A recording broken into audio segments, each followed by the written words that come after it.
அனைவருக்கும் வணக்கம். இந்த பூமியில் 12 மாதங்கள் இருந்தாலும் அவற்றில் மிகவும் புனிதமானதும் ஆன்மீக ஒளி நிறைந்ததுமான மாதம் மார்கழி மாதம். தேவர்களுக்கு ஒரு நாள் போல கணிக்கப்படும் இந்த மார்கழி மனிதர்களுக்கு பக்தியின் விழிப்புணர்வை தரும் தெய்வீக காலமாக விளங்குகிறது. அதிகாலை பிரம்ம முகூர்த்தத்தில் எழுந்து குளிர்ந்த நீரில் நீராடி தூய உள்ளத்தோடு பெருமாளை நினைத்து வழிபடுவதால் மனதின் அழுக்குகள் அகன்று வாழ்க்கையில் அமைதியும் தெளிவும் கிடைக்கும் என்று நம் சாஸ்திரங்கள் கூறுகின்றன. ஒரு காலத்தில் பூலோகத்தில் மனிதர்கள் தங்களின் கடமைகளையும் தர்மத்தையும் மறந்து ஆசை, கோபம், அகந்தை ஆகியவற்றில் மூழ்கி வாழத் தொடங்கினர். தர்மம் குறைய, அதர்மம் அதிகரிக்க பூமாதேவி மிகுந்த வேதனையுடன் திருப்பார்கடலில் யோக நித்திரையிலிருந்த ஸ்ரீமன் நாராயணனை சரணடைந்தாள். பெருமாளே, உமது படைப்பான இந்த பூமியில் துன்பம் நிறைந்துவிட்டது. மனிதர்களுக்கு மீண்டும் பக்தியும் தர்மமும் வேண்டும் என்று அவள் கண்ணீருடன் வேண்டினாள். அப்போது கருணைமிகு பெருமாள் தன் தாமரை கண்களைத் திறந்து மென்மையான குரலில், பூமாதேவி, கவலை கொள்ளாதே.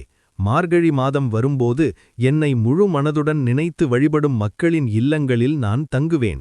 அவர்களின் வாழ்க்கையில் தர்மம், செழிப்பு, அமைதி ஆகியவற்றை நிலைநிறுத்துவேன் என்று அருளினார்.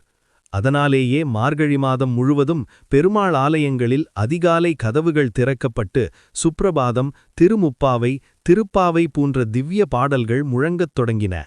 மார்கழி மாதம் என்றாலே ஆண்டாள் நினைவுக்கு வராமல் இருக்க முடியாது. சிறுவயதிலேயே கண்ணனையே தன் உயிராக நினைத்த ஆண்டாள் மார்கழி மாதத்தில் திருப்பாவை பாடல்களை பாடி பெண்களையெல்லாம் அழைத்து பெருமாளை நோக்கி விரதமிருக்கச் செய்தாள். நாராயணனே நமக்குப் பறை தருவான் என்ற அவளது வார்த்தைகள் இன்று வரை பக்தர்களின் உள்ளத்தில் நம்பிக்கையாக ஒலிக்கின்றன. ஆண்டாள் காட்டிய பாதையில் நடந்தவர்கள் அனைவரும் வாழ்க்கையில் துன்பம் குறைந்து மன நிறைவை அடைந்ததாக நம்பப்படுகிறது. இந்த மார்கழி மாதத்தில் திருப்பதி, ஸ்ரீரங்கம், காஞ்சிபுரம், ஸ்ரீவில்லிபுத்தூர் போன்ற திவ்ய தேசங்களில் பெருமாள் சிறப்பு அலங்காரத்தில் பக்தர்களுக்கு அருள்பாலிக்கிறார். குறிப்பாக வைகுண்ட ஏகாதசி அன்று வைகுண்ட வாசல் திறக்கப்படும்போது அந்த வாயிலில் நின்று பெருமாளை தரிசிப்பது கோடானுகோடி புண்ணியத்திற்கு சமம் என்று கூறப்படுகிறது. அந்த நாளில் பெருமாள் தன் பக்தர்களை தன் கரங்களால் அழைத்து, என்னை நினைத்து வாழ்ந்தவர்களுக்கு இந்த உலகிலும் அந்த உலகிலும் நான் துணை நிற்பேன் என்று அருள்கிறார். மார்கழி மாதத்தின் அதிகாலை நேரங்களில் கோவில்களில் ஒலிக்கும் மணிகளும் விஷ்ணு நாம சங்கீர்த்தனங்களும் மனித மனதை அமைதிக்குள் அழைத்துச் செல்கின்றன. இந்த மாதத்தில் சிறிது நேரமாவது பெருமாளை நினைத்து நல்ல எண்ணங்களோடு வாழத் தொடங்கினால் குடும்பத்தில் ஒற்றுமை, உடலில் ஆரோக்கியம், மனதில் தைரியம் ஆகியவை தானாகவே வந்து சேரும். அதனால்தான் மார்கழியை பக்தியன் மாதம் என்று அழைக்கிறோம். இந்த மார்கழி மாதம் நமக்கு நினைவூட்டுவது ஒன்றே: உலகில் எவ்வளவு துன்பங்கள் இருந்தாலும் முழு நம்பிக்கையோடு பெருமாளை சரணடைந்தால் அவர் நம்மை ஒருபோதும் கைவிடமாட்டார். மார்கழி என்பது வெறும் ஒரு காலக்கணக்கு அல்ல, அது பெருமாளின் கருணையை உணர வைக்கும் தெய்வீக அனுபவம்.